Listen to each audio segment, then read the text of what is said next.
Hi, my name is Chris. Thank you for joining us for one of our Jubilee messages. God is moving like never before through YouTube and different platforms, so thank you for tuning in. I want to let you know about a few things. One, if you're watching on YouTube, throw a comment down in the comment section and make sure to subscribe to our channel. It keeps our community on YouTube growing and it creates that church atmosphere just online. The second thing is, if you're new here, head over to jfc.org/new. That's a great way for us to get some information about where Jubilee is going, where we came from, and kind of our heritage as a church. The last is giving. There's several convenient ways you can give, and if you want to give to Jubilee in our ministry, they'll show up somewhere here on the screen. Thank you so much for joining us, and I'll see you after the message.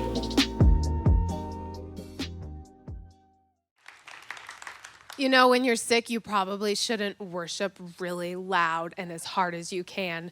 My name is Kate, and I'm one of the pastors here at Jubilee. And as you can tell, I have been sick over the last week. I teach sixth grade science, and kids in sixth grade aren't necessarily like the cleanest at that age. So at the start of the year, this has now happened.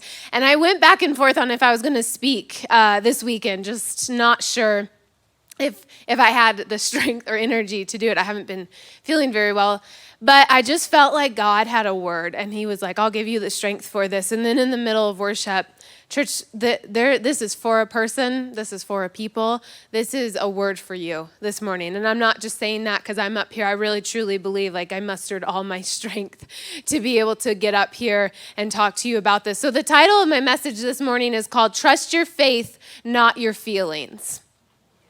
Trust your faith and not your feelings. And I think right now we live in a world that there's a lot of, this is how I feel, right?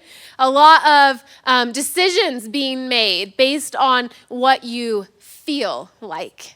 Or if it makes you, what's that wonderful word we just hear all the time? If it makes you happy, right? If you're happy, then certainly that's the thing that you should be pursuing. And the second it makes you unhappy, flee from it, right? But biblically, that is not the life we were called to live. We were called to live a life of faith, and sometimes living in faith is tricky, and sometimes living in faith is hard, and it can be tiring. A couple months ago, our kids go to this really awesome Christian school, and so they sent out this newsletter. And there's two types of parents, okay? There's parents who read newsletters. Hi, me. Right? I know every link to everything. I know everything on their website. I think I know more about that school than some of the teachers that are at that school. I'm like, I know all the things. I know, you know, raise your hand if you're a me, right? Like, you know all the information there is to know. And then there's parents who don't read newsletters, and they marry people who do read newsletters. JJ. You know, I was looking at something on his phone last night. We were looking at an email, and I looked and I was like, you have every newsletter for the last year in your inbox. Like, you didn't open any of them. He goes, no. I have you. I'm like, I'm not telling you stuff anymore. I want you to read the newsletters. He sees nothing. All grades that come in, like all things. I'm like, did you see that? And he goes, no, what's happening? I'm like, hello, the newsletter. How can you not want to be in the know of what's happening at the school? Anyway, they send out these instructional things with it, or a lot of times, just like encouragement for parents. And so they sent out an article at the beginning of one of these newsletters, and it was talking about the idea that your feelings cannot be trusted. And it was this whole psychiatrist who was explaining, like, people who come in, and so much of what he's dealing with right now is this whole idea of emotions and feelings and all these things. And this isn't, if I can clarify really quick, this is not me not validating what you feel, because obviously, like, we feel. God created us to feel. God created us to go through all the emotions that we're given, and they're for a purpose. I mean, we experience fear, and we experience anger, and we experience gladness and all of the things in between, right? And so I'm not saying just shove them down and forget about them. That is definitely not what this message is, but to recognize that our feelings cannot always be trusted. And so the example that he gives in this article is he brings up the idea of fear. And he talks about how if you're walking down a dark alley in a shady part of, let's say, Denver, right? And a guy starts walking towards you with a knife, you're instantly, what emotion are you going to feel? Fear, right? And is it valid in that moment? Yeah, 100%, obviously. And that is where fear is this incredible thing. It's the thing that gets adrenaline pumping in our body. It's the thing that you hear these incredible stories of mothers who lift up cars to save their babies, like all these things. It's that fear that gets the adrenaline going and allows us. It's self-preservation, right? So there's a great part of that emotion. But then he brings up the idea that, let's say that exact same scenario is happening, but you wake up and it comes from a dream. And in the exact same way, you feel the exact same emotion, right? You feel fear out of that thing. And your body cannot tell the difference between the two. It feels fear. It feels afraid. Or let's say you're watching a scary movie and something pops out at you. I'm a Hallmark fan. JJ and I were laughing about this last night. Like that kind of, like I'm not, life is scary enough. I'm all about the Hallmark. Like it's fall in love right now. I'm there. Like, here I am, Fallmark. Like, I'm waiting until Saturday night at 6 o'clock, putting the kids to bed, and we're watching Fallmark, okay? Like, it's great. This is where I'm at, not the scary jump out movie parts, because I feel enough fear. I have enough issues in my life. I don't need that. But you feel the same emotion, right, from a scary movie. But there's only in one of those scenarios is the fear actually valid, right? You're feeling fear in all three situations, and yet in only one of those are you actually in real danger. And this is the whole thing. And I think right now as a culture, we're chasing this thing that is so fleeting. Happiness is so fleeting. It really is. And that's not, I totally believe that we experience joy, but life, it's not, he talks about in the article, we equate that we're doing life wrong if we feel any pain. And that is not true. Part of the fallen world is we're going to experience pain, and we're going to experience sadness, and we're going to experience hard things. But the greater question is, what do you do when those hard things hit? Where is your faith in that moment? Are you trusting your feelings, or are you trusting your faith? Hebrews 11:1 says this, "Now faith is the substance of things hoped for, the evidence of realities not seen."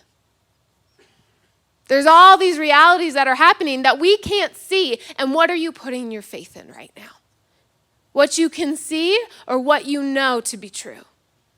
It goes down further in Hebrews 11:6, it says this, "Now without faith it is what? It is impossible. Without faith it is impossible to please God. For the one who comes to God must believe that he exists and that he is a rewarder of those who seek him." Okay, and so you look at this and you're like, all right, I got this down. Okay, I want to equate this. My son, Ezra, he just started playing tackle football, all right? We dipped our toe in to flag football last year, and I'm like, okay, I can do this. This is no big deal, fine. You want to play tackle? I had someone tell me they just fall before they're going to get hit. He's 7. So he'll be fine. He won't get hit. So I go in with that mindset. They lied, okay? You want to know what 7-year-old boys like to do? They like to hit. Yeah, Ezra tells us last week, we come out of his first game, which I watched like this. Oh, yeah, go. Oh, I cannot watch that. Cannot watch you getting hit like that. That's why we paid for the $400 helmet that we got, because I wanted your head to be safe. Yeah, watching like that, okay? So we get in the car, and I'm thinking I'm going to convince him to go back to flag football. So I go, Ez, you're getting hit a lot. They put him on the line. My son is not a big boy, all right? Have you seen me? I'm not offering a lot. Have you seen JJ? He's not offering a lot. It's true. That's why we found each other. We're both little. We're just small people, okay? So Ez is not, he has not inherited these 6'5" genes. This isn't happening in his future. We haven't told him this yet, of course, right? He's going to be sad one day when he recognizes his dad is 5'8" and his mom is 5'2". But for now, he's fine. But he thinks He thinks, I'm a good size. And he, on the line, this was my understanding. They put big boys on the line, right? Not on our team. Nope, that's not what happened. They put Ezra on the line. He's on the line. He's good, but he's little.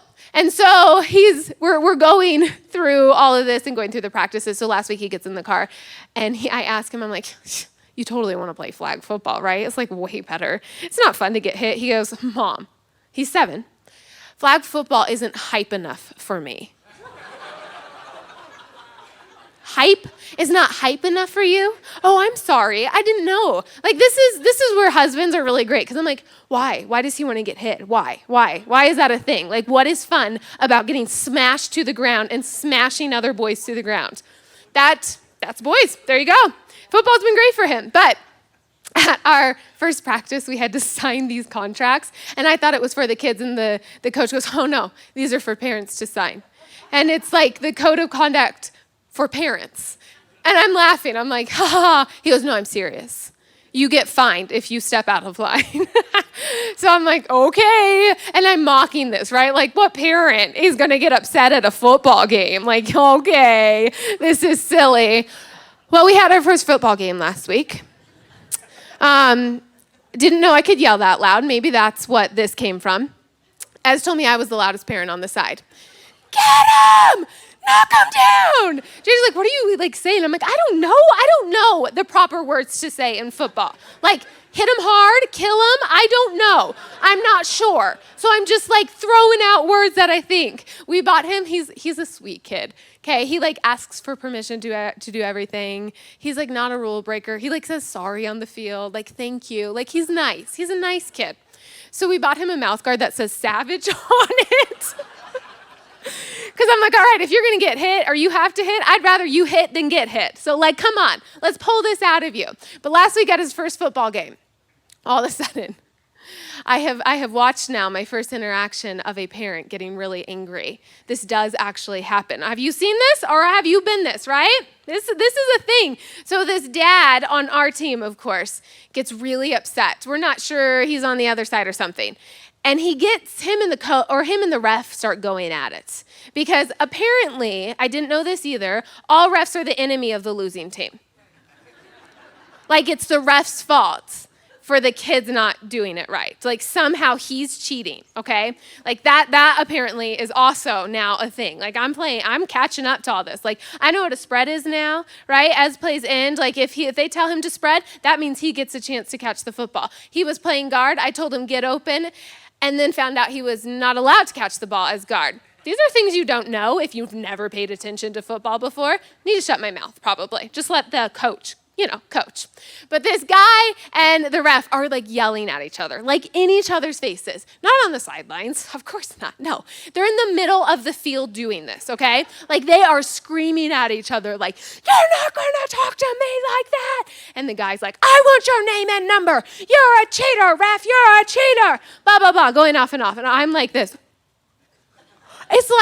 This is more intense than my Hallmark movies, okay? I needed popcorn, my blood pressure's going up, this is real life, drama happening before my eyes. And the ref goes, you're out of here. The kids can't even play the football game because they're literally in the middle of the children doing this on the football field. And so he's like, give me your name. And he's like, my name is Bruce, blah, blah, blah. And my number is ref number 4321. You can contact my bosses at blah, blah, blah. And he's like, I'm not going anywhere. He goes, you're going somewhere and it's not here. He's like, I'm not leaving this field. And then the other coach is involved and he's telling the guy, you're going to make your team forfeit because apparently if the parents don't leave, the kids are the ones who suffer for this. So now we're all get off the field, bro. I paid $500 this year to watch my son play. Get off the field.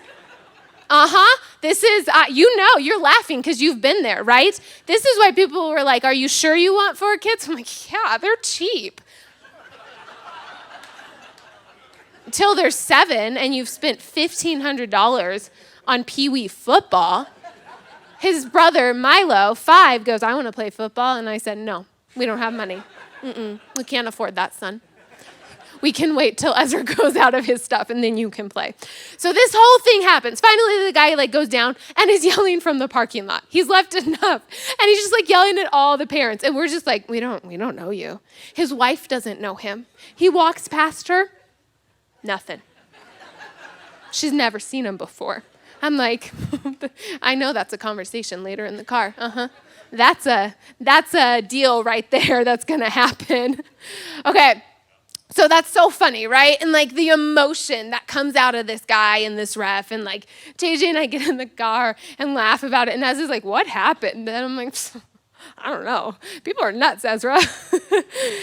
So Tuesday night, their practice rolls around. And I was thinking, this guy is also, I should preface, he was also an assistant coach on the team, okay? So he has like duties to the team, as does, I'm pretty sure he became an assistant coach to get his son a pretty big role on the team. So his son also has he was like, I think one of our wide receivers, right? So we've built a bunch of stuff around this kid as well. And so Tuesday comes around and our head coach is like, hey, we need to have a parent meeting. Now, this is the second parent meeting now we've had in a week. I'm like, oh my gosh. Like we had to have one after the meeting, reminding everybody. The guy tried to take it over from the coach and be like, hey, let me just in all transparency to let you know my side of the story. And we were like, we saw your side of the story. We already know. But the coach tells us, the family decides to quit after one game. And I was just thinking, wow, what a pity that is on all aspects. And maybe for a second, like I was trying to figure out why, why quit? Like you've already paid for this. And maybe it's the whole idea of like, I'm going to stick it to you, right? Because in the moment, it feels really good to like stick it to somebody, doesn't it? To be like, I'm going to show you, I'm going to quit, and I'm going to make you pay for the thing you've done to me. And for maybe a second, 2 minutes, there's gratification in that. And then I bet yesterday rolled around and they weren't at the game. And the guy blames it on his son and said, oh, my son's a quitter. And this is just like a thing that he does. He starts things and quits. And I just thought, you're teaching him wrong then. Because like in this world, you will have troubles. But fear not, I've overcome the world. That doesn't mean, all right, fear not, like it's easy coasting from here, like you got Jesus, no problem. Life is hard. And yeah, like maybe for 5 minutes, that guy would have been embarrassed to show his face around all of us. But isn't it better to walk through the hard thing to get the gratification and the reward at the end? Right? Like his son could have played football yesterday. It would have been over. Like it wouldn't have been a big deal. It would have been forgotten. I think we've so often allowed our emotions to make it the biggest thing, the most important thing, the thing that matters most of all. And we are looking at a teeny tiny sliver of what really matters. And so today I want to talk about this woman called Rahab in the Bible, because she's this incredible woman of faith. She's this woman that just gets it, right? And if we remember correct, Rahab is the one who hides the spies of Israel. Israel's about to come. They've waited in the desert. God's finally like, all right, it's time. It's time to go. It's time to run. And so the first city that they're going to conquer is the city of Jericho. And so Joshua sends out 2 spies to go and to scout the land, to figure it out. And the only person willing to help them is this woman named Rahab. She risks everything. She puts all her faith in this God that she's only ever heard of. And her life is saved because of it, right? She saves the Israelites. She helps them and she aids them. And there's this great thing that happens for her. And so I want to talk about, what did she do? Like, how did she do this right? And how can we do this right? So number 1, if you're following in your notes, it's this: have faith in what you hear. Have faith in what you hear. Romans 10:17 says this: so faith comes from hearing, and hearing by the word of Messiah. Amen. Faith comes from what? Hearing. It comes from hearing. It comes from listening to him. and then holding on to that thing. And in Joshua 2:9, we pick up Rahab's story, and this is what happens. And she said to the men, I know that Adonai has given you the land. Dread of you has fallen on us, and all the inhabitants of the land are melting in fear before you. And pay attention to this, for we have heard how Adonai dried up the water of the Sea of Reeds before you when you came out of Egypt, and what you did to the two kings of the Amorites that were beyond the Jordan, to Sihon and Og, whom you utterly destroyed. This woman did not see it with her own eyes, church. These are only things she has heard. And she has enough faith in this moment to put all of her faith and all of her trust and her life and her family's life and her descendants' life in this God that she has only heard of. That she has only heard of. You know, the soldiers come to her house. They're aware. The Canaanites are aware that these two spies are at her house or have been at her house. She hides them, and she is so full of faith that she boldly lies to her own people to be able to save these two men that she's never met before. She's willing to give up her God and her culture and her friends and her place of dwelling and her comfortabilities, all for this thing that she's heard about. And my question to you today is, would you be willing to do the same thing?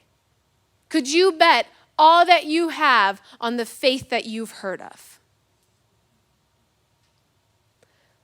All that you know and all that you live for your family's life. I mean, it's one thing that we risk and we're willing to do it for ourselves, but are you willing to put enough trust and enough faith in the God that you've heard about for the sake of your family? For your children and for their children. Because that's what she does, right? She risks it all for that, for knowing, all right, I've heard this and I choose to believe in this. So I want to relate this to a story that I've walked through in my own life with this whole idea of faith. And I've shared a little bit. There's a lot of new people at our church, which is awesome. So maybe you haven't heard. But a couple years ago, JJ and I have 4 children. And a couple years ago, after the first 2 boys, I got pregnant and I miscarried. And it was really, really hard and really faith building, maybe faith walking, going through that. It wasn't just... You know, it's so easy to hear people. I think the one thing I hear all the time when people give me feedback or come up to me and talk about when I preach, they're like, you're so vulnerable. You're so real up there. And I think I'm like, well, yeah, because what's the point of being up here and painting this picture that like everything's great? Like you're not going to learn from that. And it's just not true. And a lot of pastors, I think, not here. I mean, I think we're so blessed with pastors who are so real and so honest. Pastor John, right? Obviously. He's great. He's always real with us. But a lot of places paint this idea that like the pastors are untouchable. And then I think we sit down and we listen to messages and we feel so discouraged, right? Because it's like, oh, I'm the only one struggling. But here's the truth. We all struggle and we all go through hardships. You down there and me up here. And this was one of those times, and it wasn't like, God, it's fine. No problem. It was, God, I'm shattered and I am hurt. And what the heck are you doing right now? So the week I miscarried, it was August of 2018 is when I miscarried. And so the way I work through a lot of stuff is I like to journal. I think God really speaks to me like that. If you have a hard time listening or hearing his voice, I think writing, just God, what do you want to speak? And just like beginning to write really allows the Lord to move and to speak. And you'll go back and be like, oh my gosh, wow. Like you spoke that? It silences everything else because it makes you focus on the thing you're doing. So I wrote this. God, I feel so sad tonight about our lost baby. It's hard to mourn for something you never knew and all the potential that was there. So instead of wallowing in the pain, I want you to speak with me tonight. Would you please give me promises to hold on to in the midst of all this pain? So here's what I feel like he says back to me. You will hold another baby in your arms. That baby will be a fulfillment of all the desires of your heart. The baby's middle name will be Anchor because it represents the safe end to a long journey. You will have a safe end to a long journey. I will restore what's been taken from you. I am a redeemer, and though there is pain now, it will only last for a little while. Hold on to me and the promises I have given you. Lean into me in the middle of the sadness. Though the enemy intended evil, this testimony will catapult you into your calling. And every chance, church, I get to share this word of what God has done in my life, I take it because there is power in our testimony. By this time, all right, so this is what then the Lord tells me, this really specific promise. By this time next year, you will be laying in bed with your sweet babe. That child will always be a reminder of my faithfulness, a reminder that even in your hardest hour, you can trust in me, and you most certainly did. I am so proud of you and who you have been through this. I see you as a big, strong mountain. The winds and the rain and the storms have come, but you will not be moved.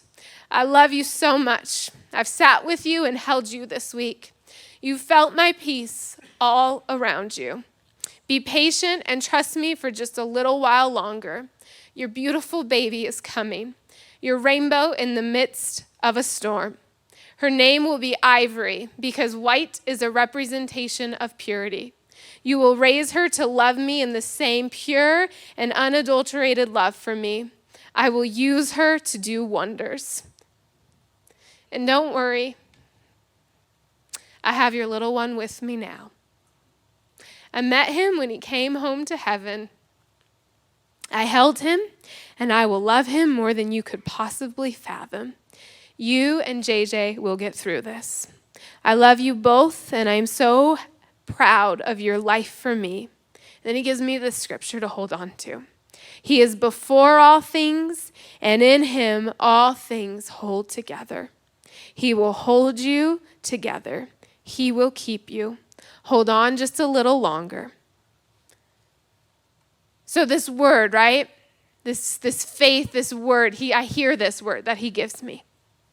And in the moment, I think the thing is, when we're told the promise, it's really easy in that second. Like I felt good right there, right? I get this word and I'm like, cool. This is happening like this month. No problem. But church, this leads to number 2. You got to stand in your faith. You hear the word, and that's awesome. It's important to hear the word. It's important to have faith in what you've been told, right? That's the first part of it. But this right here, standing in your faith, this is hard. This is not easy. Joshua 6:25 says this, but Rahab the harlot, her father's household, and all who belonged to her, Joshua spared. She has lived in the midst of Israel to this day because she hid the scouts whom Joshua sent to spy out Jericho. Okay, so we have this story, right? And these spies come and she sends them on their way. And she goes this way and you come back and they tell her, tie red on your door and we'll know to spare you and all of this, okay? But there's an in-between time for this woman. They leave. There's no cell phones, right? There's no P.O. boxes to send letters to. She hears this word, she hears this promise, and all she's left with is holding on to it. And there's silence in between. And a lot of times, I want you to hear this. Please hear this. This is for someone right now. A lot of times, we mistake silence for God not being in the midst of it. We mistake silence for, oh, we're outside of God's will. Oh, we're doing the wrong thing. Oh, we're walking the wrong way. And we mistake that silence. And I think what we really need to begin to think is, what was the last thing God told me? Because I need to stand in that thing. God shouldn't have to tell you something twice, church. Your faith should be so steady and so strong in the thing that God has promised you that you can stand firm and wait on him to do the thing he said he's going to do. And sometimes it's hard, right? Because those darn emotions get involved. I am sure in between, Rahab had 1,000 thoughts going on, right? Did I make the right choice? Should I put my trust in these men? Am I going to die before they come and get me? Will my people find out? What's it going to be like once I'm spared? Is their God really real? Because I haven't seen this. I'm hoping, but I have risked everything for this one promise of what I've heard.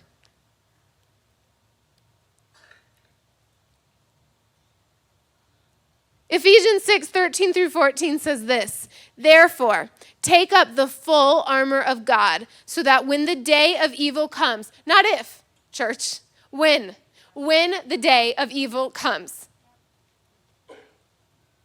You are being deceived if you think because you are struggling that God is not with you and that God is not for you and that God has abandoned you. No, the Bible right here says this. You take up the full armor of God. You prepare yourself. You get ready for battle so that when the day of evil comes, you will be able to stand your ground. Amen. You will be able to stand your ground. You must have faith then to stand your ground. When the enemy comes and when he tries to lie and when he tries to deceive you, because again, when the day of evil comes, when this does happen, it will inevitably happen. Where is your faith being put?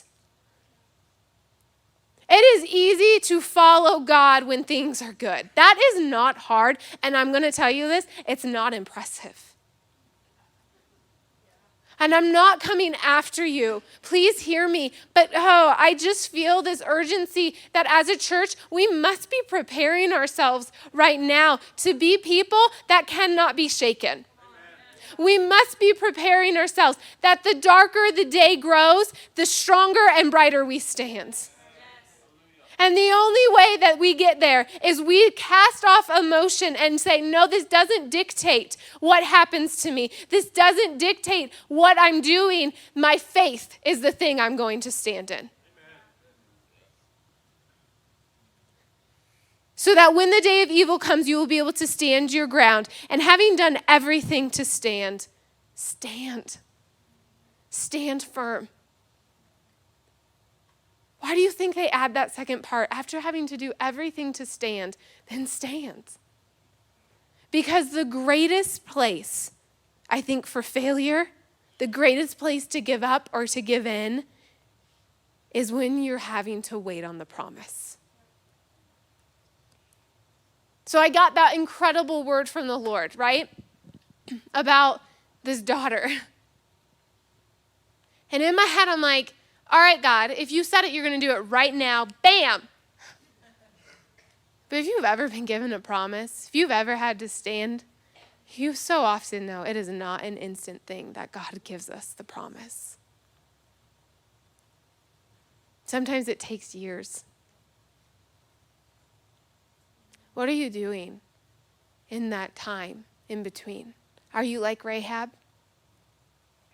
Because me, it took much longer. Our first two came so easily. Even that miscarriage, it was no problem. And then, the time I wanted it the most, the time I had been given this promise, I'd think every single month, all right, this is your month to do it. And in my head, I have this timeline, right? Because he tells me in that promise, at this time next year, you'll be holding your baby. So I'm like, I'm holding you to this, God. And here's what I begin to think. If you don't do it by then, it's not me that's off. It's you that's off. Can I be real like that? My faith is only as good as what you're willing to do for me.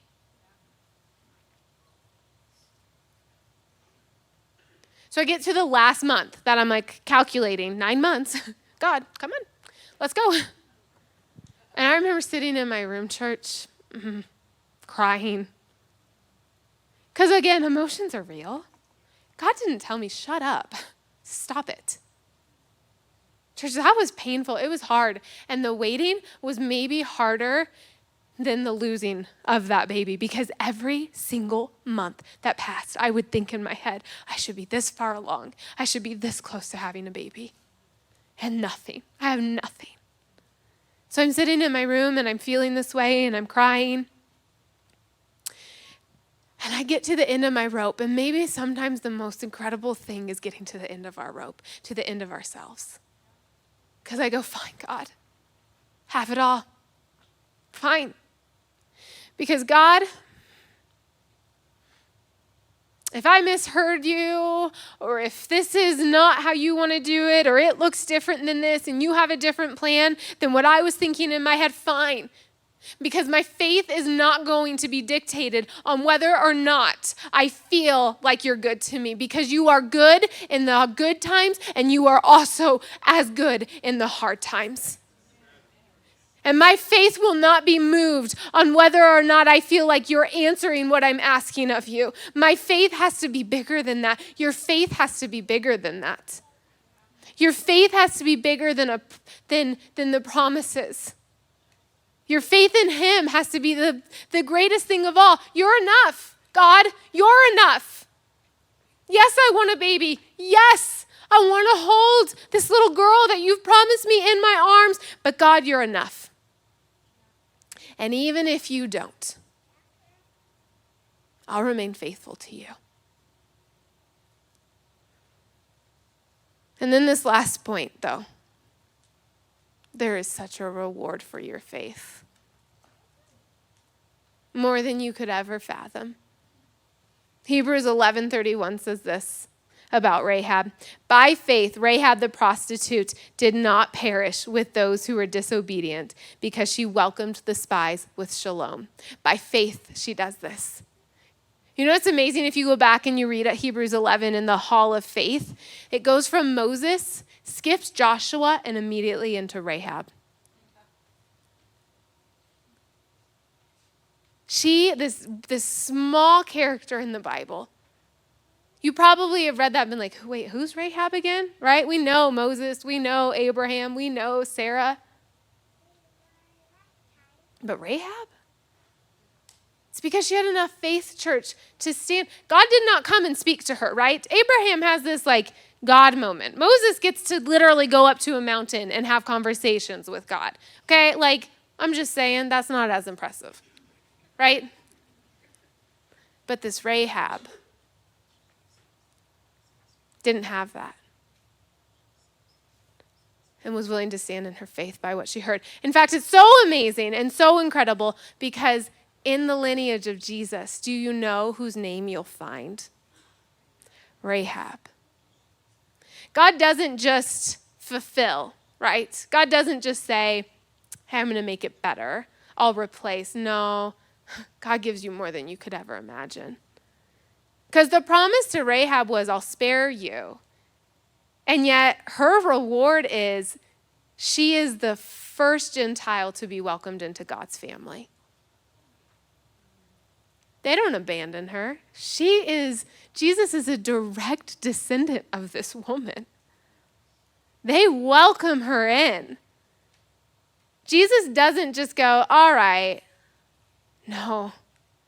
For those who are willing to fight, to stand. In Timothy, Paul tells us, I've fought the good fight. I have finished my race. I have kept the faith. And now what waits for me is a crown of righteousness.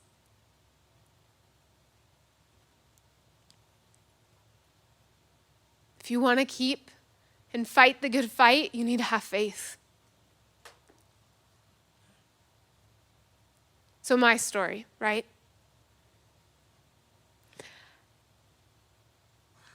I got to the end of that time and I just gave it all to God. When it's going to happen and how it's going to happen,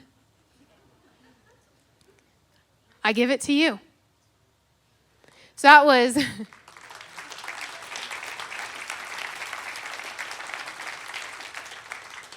I wrote that in August of 2018.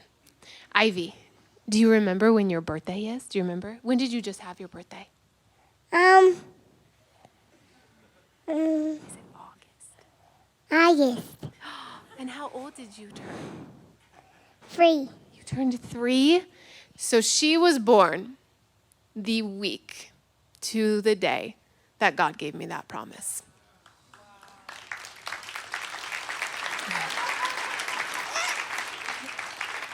Can you tell everybody your name? What's your name? Yeah, that's your name. Ivory. Ivory. And do you remember your middle name? Ivory Anchor.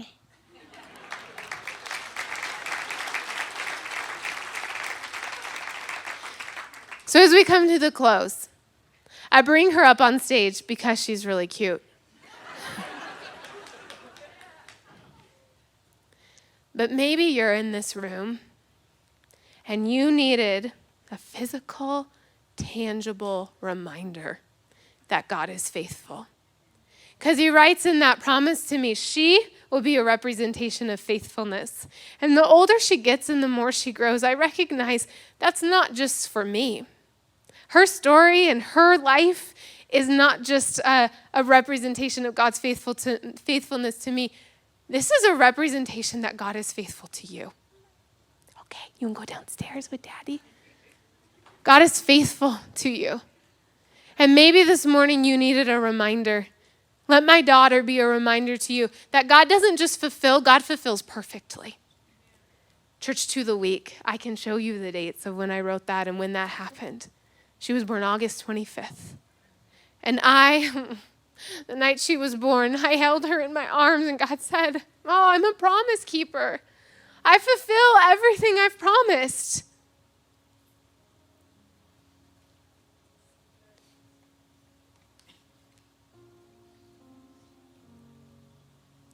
I wanted a daughter long before I wanted boys, which I'm so grateful that God gave me boys.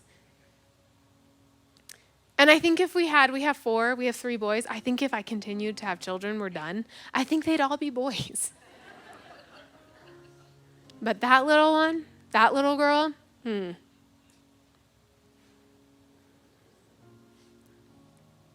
He doesn't just come and make it okay. He comes and he redeems what's been stolen. And sometimes I still think about that miscarriage. It's like sometimes that was hard. And every time I do, I go and I grab that little girl. And I remind myself, God, you're so faithful. Or when we're going through hard things, JJ last year went through a really hard season. He's talked about a little bit of this, just his emotions and just struggling with fear and anxiety. And I would say, JJ, look at your daughter. Look at how God is faithful. And you may not feel it right now, and you may feel like it's silent church, but look at Ivory. God is faithful. And he's not just faithful to me, he's faithful to you. He is a faithful God. And this has gone this morning in a very different direction, and I thought I was going to be 30 minutes and done. But church, God is doing something right now.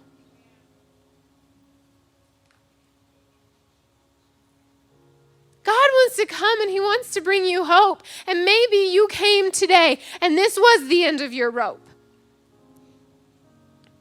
Maybe you are sitting there and your heart's hard and it's calloused and you go, yeah, whatever. That's just a happenstance. Yeah, you can think like that. That's fine. But I think that says more about where your faith is at than anything else. And you know what? God's response to that isn't like, well, forget about it. You're too far gone. You know what Romans tells us? Abraham never faltered in his faith. And yet we know that Abraham definitely wavered in his faith, don't we? God's mercy is new for today. It's new for right now. What Rebecca said is true at the beginning of this. Your expectation and your level of faith, he's calling us to a new place right now. He's asking you. It's an invitation. I felt like that when I was worshiping this morning. There's an invitation. It's not a requirement. It's not a forced thing. You don't have to do it. This isn't going to mess up your salvation, but there is an invitation to go deeper with him. There is an invitation to allow your faith to grow. And no, I'm not promising you that just means it's all going to be really easy. That is the wrong mentality to have. If your whole and greatest thing in life is to avoid pain, can I encourage you right now that you're doing it wrong? Because as Paul tells us, I just kept thinking of this over and over the last 48 hours. I have fought the good fight. I have fought the good fight. And I have finished my race. I have kept the faith. And I just kept thinking over and over, God, that's what I want. Jesus, that's what I want.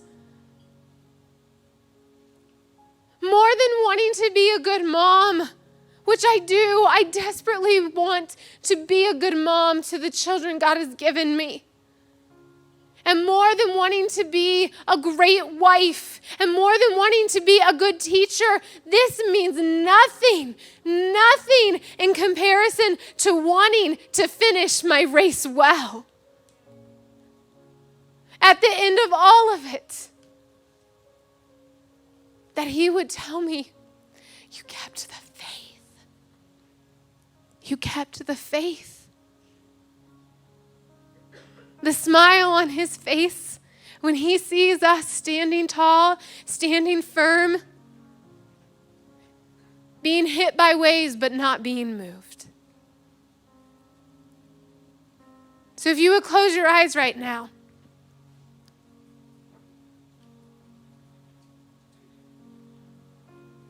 I feel like I'm supposed to ask you. Maybe you're in a place where you've given up. Maybe you're in a place where you're just comfortable and you're coasting.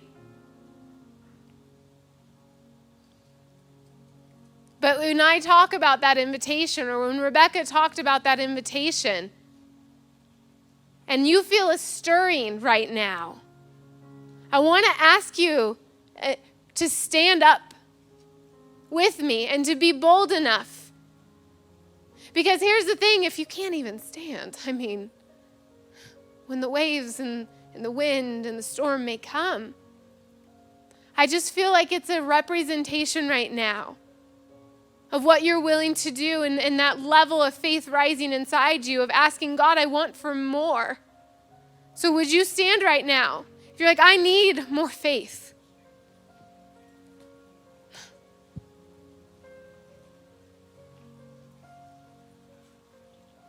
Yeah. I need more faith. I know you speak, God. Maybe you're recognizing, I'm not standing the way I need to stand. I'm not walking this out the way you've called me to walk it out. His mercy is new for today. So right now, Father God,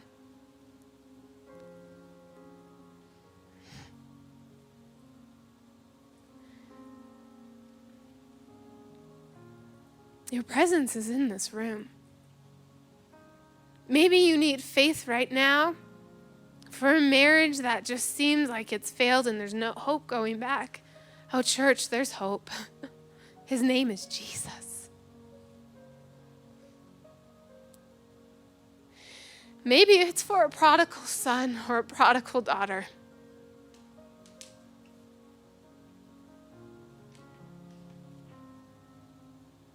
And you need to be reminded right now. Have faith in what God's promised that child and over that child. You are the person right now that can do it. You are the only person right now that will do it. Maybe it's healing. Maybe for healing, you've just been so afraid to even ask because of what happens when you're disappointed, or what happens when I don't get healed, or what happens. Can I ask on the other side what happens if it does happen? Maybe it's your finances. Maybe you're holding on so tight. You know what faith does? It causes us to give up control.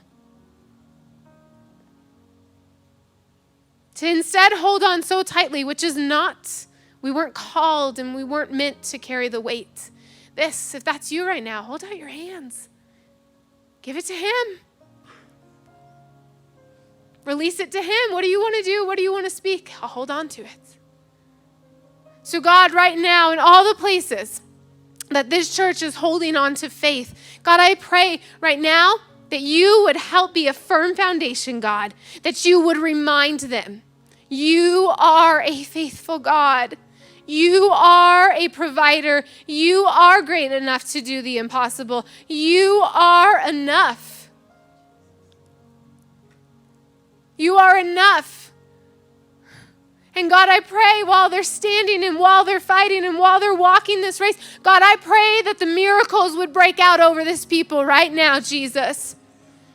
God, I pray for the breakthrough right now. I'm sorry I'm taking so long in this, but I feel like there's a breakthrough that God wants to do right now in this moment, right now in this place. God, that breakthrough would fall on your people for those who stood and for those who need a miracle, that this is it. This is all they have. This is everything. This is everything. There is nothing left to do. There is no fighting it. There is nothing else in their control. God, that they need a breakthrough. They need the healing. In their marriage and in their family and in their finances and in their job, in their calling. Maybe you've given up on a calling and you know you were called and right now you feel a little uncomfortable because God is speaking to you right now and it changes everything, right? It changes the career path you're on. It changes what your life looks like. It impacts everything and God is asking you right now, are you not willing to stand in enough faith that I will provide if I've called you to it?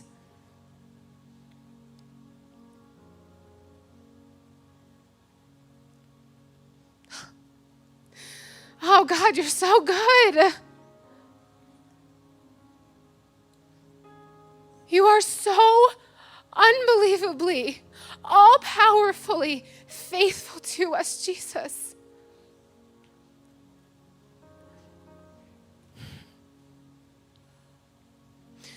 Oh, you are so good. Would you just say with me really quick, you are faithful. Jesus, Jesus, Jesus. Come and touch this room. Come and breathe on them.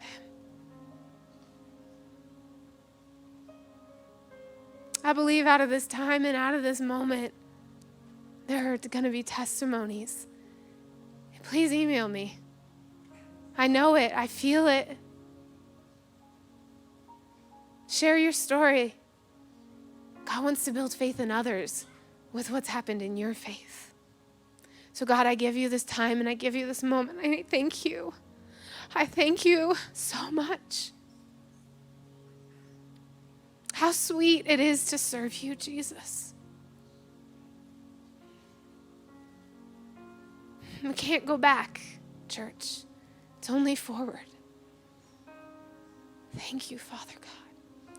In your name, that is good, that is wonderful, that as powerful, power to heal, power to redeem.